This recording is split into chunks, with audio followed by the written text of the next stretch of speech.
সকাল সকাল স্নান সেরে চলে গিয়েছিলাম গাড়িকে সাজিয়ে মায়ের ইচ্ছা মন্দিরে পুজো দেওয়াতে।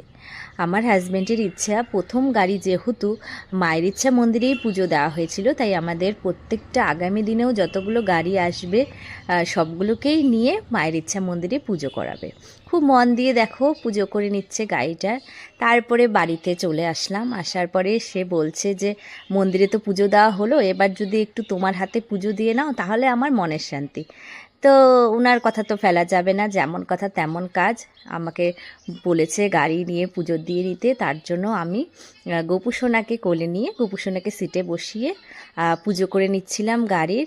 তো দেখো, একদম মনের বিশ্বাসটাই মেন। যেহেতু সে বিশ্বাস করে যে আমি পুজো দিয়ে নিলে তার ভালো হবে গাড়ির, ঠিক আছে, আমিও মন দিয়ে খুব সুন্দর করে পুজোটা দিয়ে নিচ্ছিলাম। তো টাটা, বাই বাই।